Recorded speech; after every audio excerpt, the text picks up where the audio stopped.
of a response to the fact that the federal solar tax credits just expired. They ran out, as we just heard, after decades of being in place. And so one of the things that we can do is look at well, I guess I should back up. Every couple of years, the Public Utility Commission adjusts I believe it's the net metering rate. And it has been typically going down. And so one of the things that we can potentially do for the solar industry is to just put the brakes on, just take a pause, not the next time it would be adjusted would be, I believe it would be this summer. And so the intent of this is to say, we're not going to adjust the rates this summer, we're going to pause that and wait until 2028 before we look at adjusting the rates again. As a way to sort of freeze things as they are.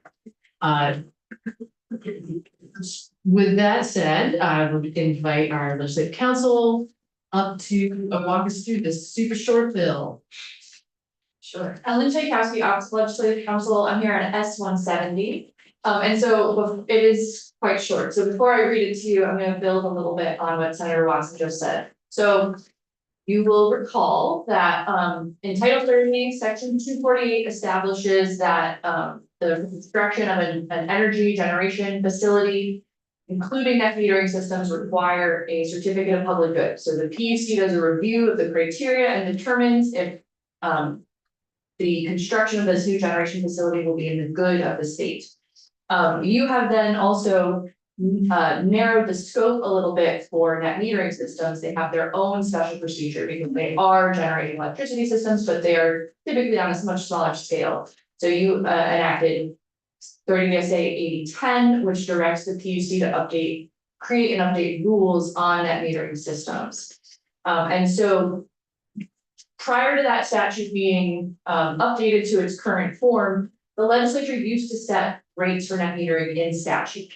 But that no longer happens. You have delegated the authority to the PUC as part of their rulemaking, set the rates. You've given them some parameters on that, but as part of the rules they have adopted for net metering systems, in the rule, it says that every other year, every 2 years, the PUC will reevaluate the rates for net metering systems and determine new rates. So every even year they do it, they've been doing a process to reevaluate those rates, and those rates are then issued in an order. So the provision that you have in S-170 is a session law provision, because there really wasn't anything for me to amend in statute on this. But yeah, so they go through the process reevaluating the rates every 2 years. And then they issue that via order, which is a slightly different process than a full rulemaking process. So as far as the text of the bill, it's only one section. It's net metering rate orders. The Public Utility Commission shall not adopt new renewable energy credit adjusters or siting adjusters prior to the 2028 biennial update required by Rule 5.100. Rule 5.100 is the net metering rule the PUC issues, and then this takes effect on passage. So, like Senator Watson said, the intent is to not go through an update this year, but to wait until the next update, which would be in 2028. And I would just also preface that I am not familiar with the procedure that they use when they reevaluate the rates. So I can't answer that. And also I am not super familiar with the types of formulas they use for the different adjusters. So I think I would have limited ability to answer your detailed questions on those, and that you should hear from the people who actually do those calculations. Yes. So in your own words, what does this do? It So just keeps things the way they are right. for another year, No, even though the expenses until- have gone away. right, until 2028. Okay, so Yeah. what types of things could the PUC do if they did need to adjust this? No, So if like in the absence of this bill, So they would go through with their normal every 2-year review of the rates, which have historically been going down. And so the thought was to, could we leave things as a status quo? Open to this, well, open to Yeah, this. let's about it. TUC. Yeah, does that answer your question? Yeah. They put it away, everything, the whole world is working against solar, this is one little thing we can do. Right, this is one little thing that we could show. Yeah, I would just, I don't, maybe we did it last year, I didn't.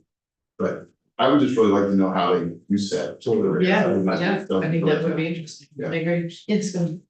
I mean, honestly, we should hear from them, but I wonder if there's if it might actually have the opposite effect, that they might consider that the credits have been taken away and they would raise the rates. Oh. And so that Yeah. we should hear from them, because it might have the opposite effect. Yeah. Than what's intended. That's a fair It's like question. the dilemma of whether you challenge your appraisal.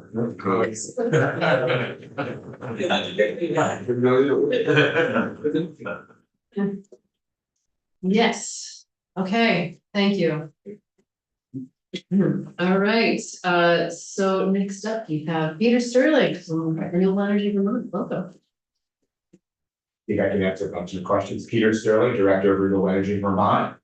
I also want to publicly say, I'm sorry for giving Jude a minor heart attack when her ego went to spam. So Jude is probably this is awesome. And have about 30 minutes there where it's a little hairy. So I don't know if do you all have my slides or? No, you have to share, just hit share on your screen. You're in meeting, so if you Yeah. share, see the green button that says share, Um, and then you can share your slides. Okay, there we go. Not really sure how to share it, so I don't have the slides on my phone. You want to Yeah, borrow a computer? okay. Somebody who maybe I don't have any science either. I can forward you my slides, I'm sorry about this guy. It's okay. You That'd be wanna- great, Ben. Should we take like a quick break? Take a once, yeah, I can get this to Ben right now. Okay, Then you'll have to. Freaking minutes. Hi. Yeah. It's- I should. I mean, this is what's unfair, about having to go over 50 to do technology on phone. Wait till you get to be over 70. Oh, boy. First have a contest. Okay. You're good. I'm good. Well, that part is good. All right, Did you get the slides? all right, Did you send the slides I to? sent slides to Ben. All right. Ready for man? We can look.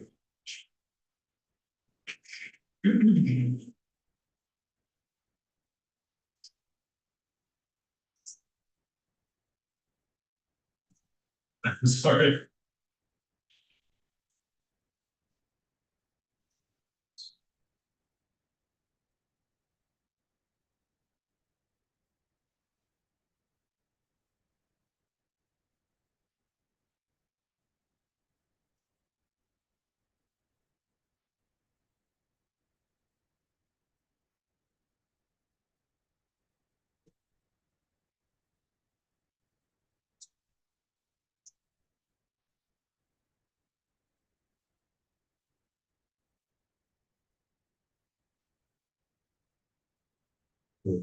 I this email it to the Senate, it's not just here. It's not bad, really. That's all right. Yeah, Okay. Yeah. So the public can see it because it's on our website. Yeah, it's on our website, so the public can see it, Rose, you can proceed. okay, so why don't I start and then throw up, there's, I'll go first, all right. Thank you all. So, the Trump administration and Congress have ended federal support for purchasing net metering at home. For residential solar, we call it net metering. The bill ended the federal tax credit as of December 31st of last year. In addition, the US EPA has withdrawn $62 million in solar for all funding designated to help low-income Vermonters go solar at home. So We are hoping that there will be some kind of Vermont response. So now we can talk about the process for setting net metering rates. In 2017, the legislature gave its authority of setting net metering rates to the PUC. This biennial update is done every 2 years in statute. The next update begins in March. The PUC will announce the new rates sometime in May, and they will take effect sometime over the summer or fall, and be in effect for 2 years through 2028. So how are net metering rates set? In statute, there is a formula called that establishes the blended rate for electricity for net metering.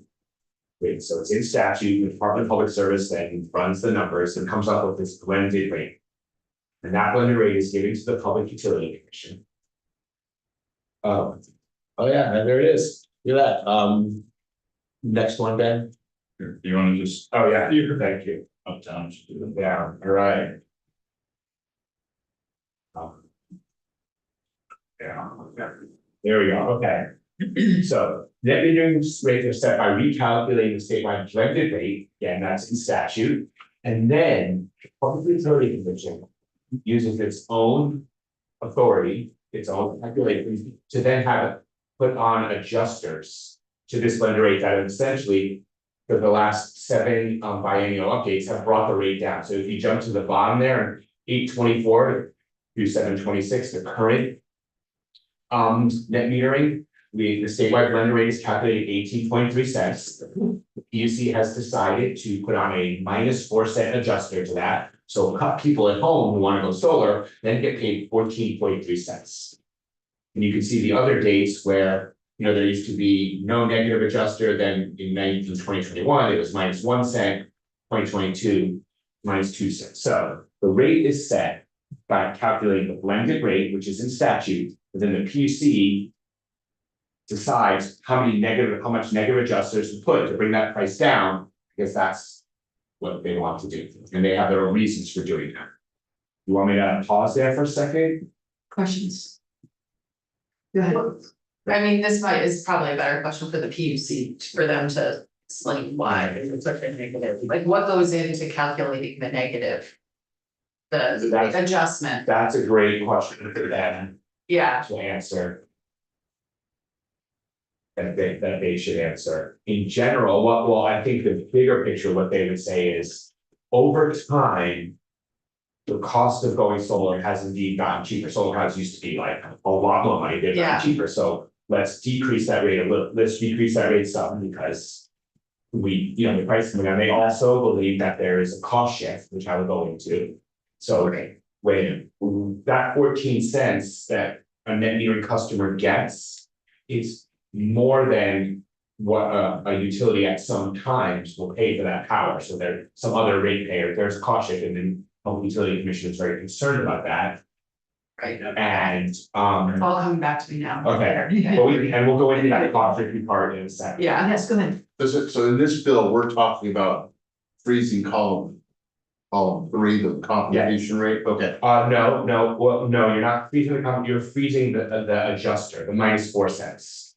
Okay, Because okay, the blended rate will. that's what this bill would do. Right. Correct, Okay, the blended rate will certainly go up a little bit, and by freezing the adjuster, by not letting it go more negative. but less than -4, okay, It would go up to -5 or 6. Yeah. You're essentially trying to close the delta created by the loss of that investment tax credit.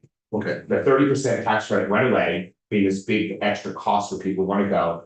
By not letting that negative adjuster go up. Okay. You would actually smush it down. so now for an existing solar, let's say somebody put it on the roof in 2010. Nothing changes. This is only for new. This is only for new, okay, Got got it, okay, thank you. Once you go solar, you have a contract. The person this year that's getting 14.3, that's what they get for, Well, yeah, basically. Okay, the adjuster is what doesn't change for a decade. You have this in your contract, you see what someone goes over with you, and that's how they decide your payback period, like here's what your adjuster is, here's what's gonna be tomorrow, here's what the blended rate will be. They give this long card, then they say, this is based on what we think is gonna happen over the 20 years of your panels. We think you're gonna pay back in 8 years, 10 years, this is what your bill credits, they give you all that. So it's all calculated out when you go into that with So one further question about this chart, so when we say -1 cent, -2 cents, -4. Is that relative to the baseline of 2021, or is that relative to the previous row?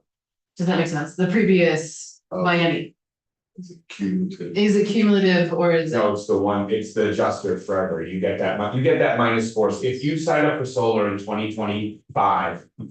Last year, you got that you get that -4 cents for a decade, and then it goes, Right, but the -4 cents is relative to the blended rate. the the blended rate. Oh, I see, okay. Gotcha. Does the Which rate change? Yeah, has been Oh. going up. So if I'm an existing solar owner, I'm always gonna get -4, but the blended rate will fluctuate. right, Okay. but again, I know this is getting really into the weeds of how, when you go solar, but that's all calculated in the beginning, that there's at your solar company. If you go solar at home, will go to you and say, this is what the blended rate is today, but based on inflation, it's like 3%, we think it's gonna go up and up and up. Yeah. And based on how much power you're using and the size of the panels, this is what we think it's gonna cost you over the life of the thing, so what you'll generate, so it's all been, baked in at the blended rate, so it's not new money.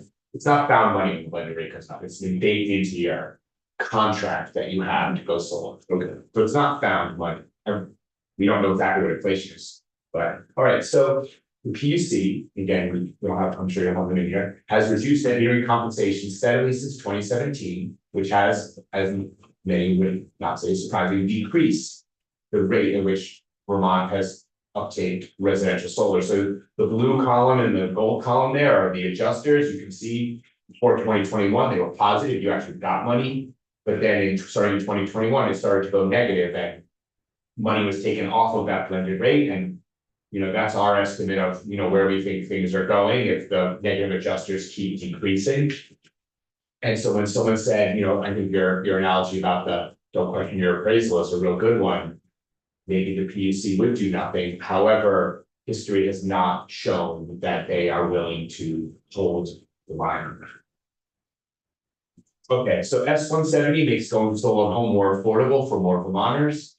S-170 proposes a 2-year pause. Increasing the negative adjusters, again, that's a weird way to think about it, but increasing going to the negative adjusters more costly. That make net metering more expensive for those seeking to go solar at home, freezing the site, those adjusters for systems up to 25 kW. At the current -4 cents would have a pretty small impact on most monthly electric bills. Measured in the cents per month, not definitely not dollars. However, it would save homeowners who are trying to install a system. Many thousands of dollars. And then, this is what I want to end with, and I think this is a really important point. I mean, when the Department of Public Service or others criticize net metering, they talk about that cost share, meaning I'm getting this higher rate for going solar, home, and other customers. But the way the cost shift is calculated by Department of Public Service is the bill credits you get for going solar plus lost sales to the utility. Meaning when I have solar on my roof and the sun is shining and that electricity goes from my roof into charge my car, that's a lost sale to the utility. They could have otherwise sold me that power and made money and paid for things on it, right? So when I go solar at home, that's a lost sale. That is what is a big part of this cost shift that we hear about. I have a lot of problems. I think those of us who care about climate change would have a lot of problems with that calculation, because you can see from this chart. Many things we're asking people to do would then be a lost sale. When you get a new refrigerator that is more efficient, you're losing less electricity. That is a lost sale to your utility. We do not think of it like that. That is not a negative thing, that's a good thing. We want to incentivize people upgrading and, putting in LED light bulbs, getting hot, the heat, hot water heaters, getting rid of your electric baseboard heater. Those are good things to do. But they are all lost sales to the utility. So when we hear about the extra cost of net metering, it is involved in a big part of that is this supposed cost shift from the lost sales to utilities, but we should be very careful in not encouraging people to go solar at home, because we're afraid that utilities won't sell as much electricity to Vermonters. Sorry. And also, in other ways, they're selling more electricity because as more people buy electric cars and switch to electric heat pumps, that's an increased sale for them. It is an increase So sale. doesn't it? They're saying, but for the net meter, we would sell even more electricity. Yeah, right, yeah, but then there's all these concerns about our grid being over. So if you can't have both ways, like, they can't have it both ways in terms of the argument.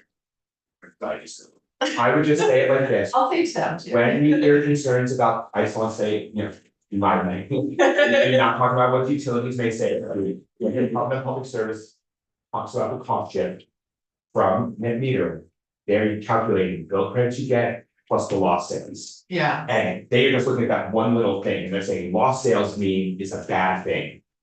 I would argue that is not necessarily a bad thing for us to have utilities selling less electricity at certain times to Vermonters because they're doing efficiency upgrades, or they're going solar home, which has resiliency benefits, which are not quantified, right? You have a battery in a solar panel home, you're not quantifying that benefit. You're also not quantifying the benefit of solar home by, there's less carbon being burned by a gas plant in New England, in Boston or Connecticut or something. We're not quantifying that other benefit in that extra cost of that electricity. So a lot of other things, but really that lost sales thing really just wanted to be that. When you hear about the cost of net metering, it includes that lost sales, it's a stupid trick. Other questions? Sorry, Karen, unless that's it. No, I just want to say thank you for taking this up. Thank you for this incredible technical assistance that involves. And it doesn't value and appreciate you all considering this bill really.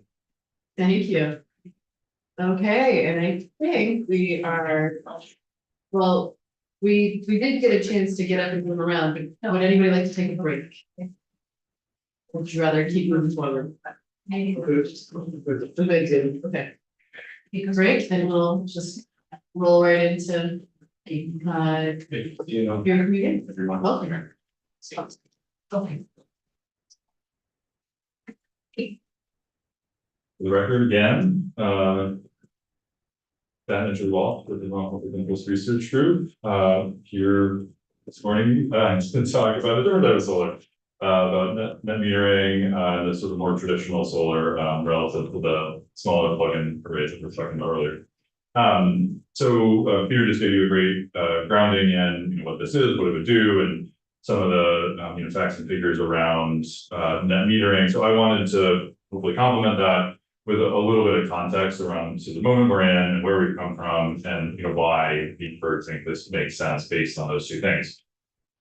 So the residential solar tax credit, which we've been talking about, it's sort of been thrown out there. This has been in place for decades. More specifically, it actually, the modern version of it, there was a version in the 70s and 80s that went away in 85, but the modern version of it started under George W. Bush in 2005. It was extended and expanded also under George W. Bush in 2008, extended under Obama in 2015, and then Trump in 2020.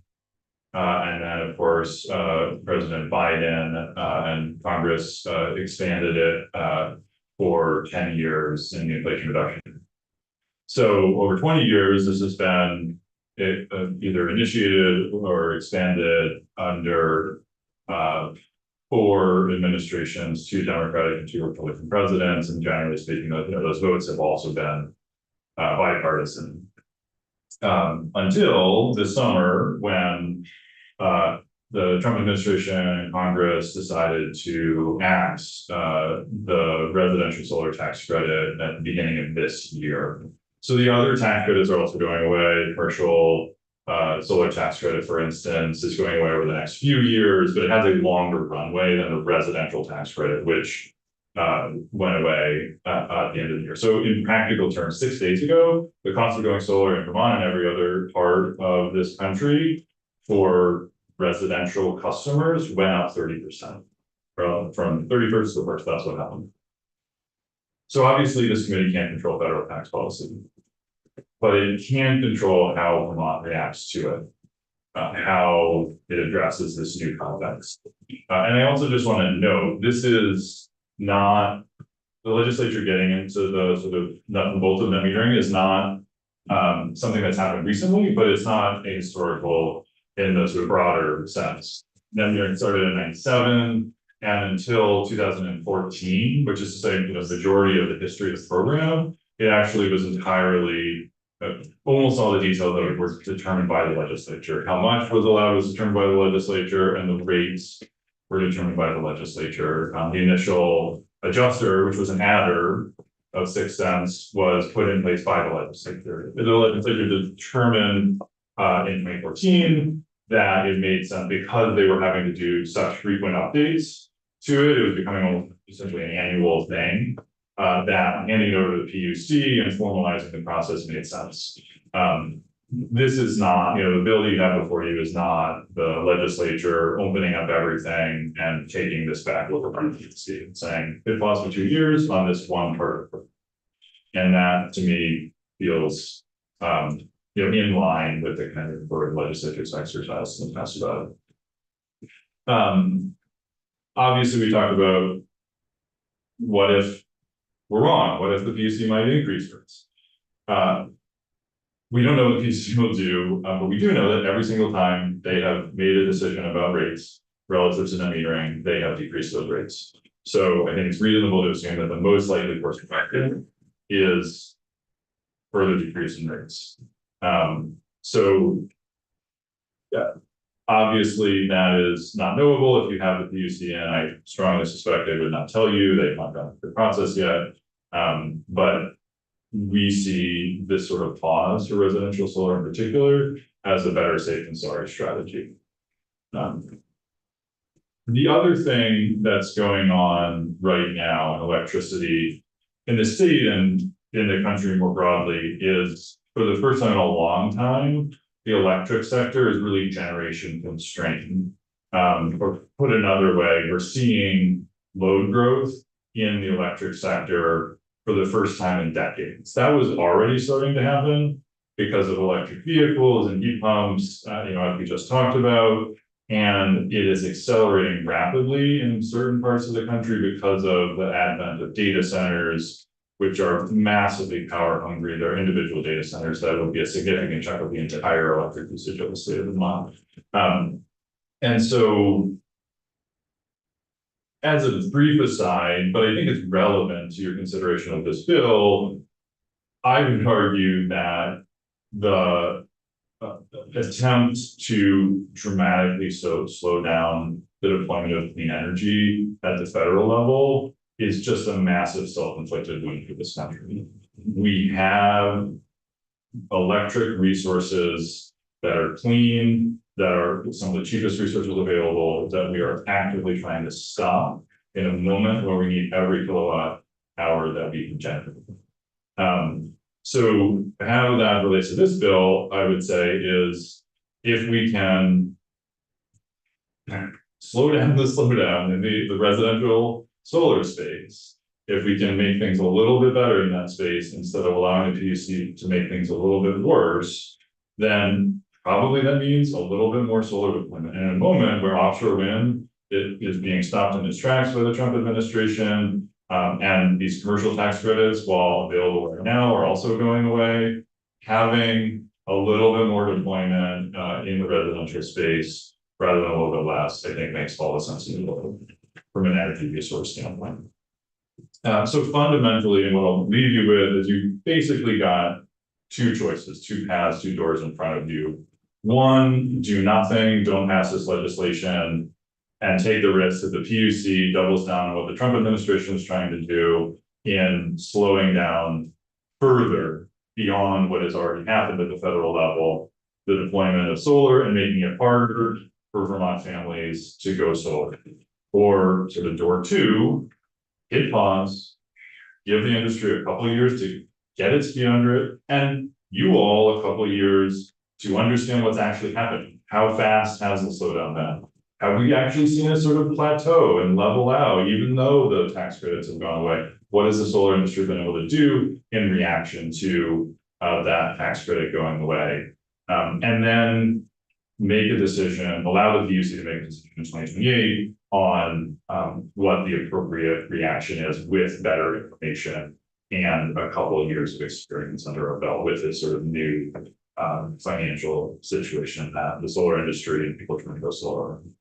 And I don't think it should surprise you to hear we're strongly urging you to go with number 2. Yes. Do you or you, Peter, one of you have a table? It would be helpful to say, to see like what. Table of what it would cost an average Vermont household to get solar in 2025 versus 2026. That, I mean, the 30% cut on the tax credit at the federal level is dramatic, but just having the comparison would be helpful. Thanks. Thank you. All right, any other questions? Super, thank you so much. Okay, so we are. And then ten. Yeah, I was gonna say, we're running a little ahead. So the only person from our original set of folks who could make it today was Jared Duval to give us an update from the most recent Energy Action Network annual report. So and that's not until 10:30. So we're gonna take a break until then. Oh, it's broken and Then to order. in order, believe it or not, to get a new one, we have to. Is there a budget? But we'll have to get a license. What we thought.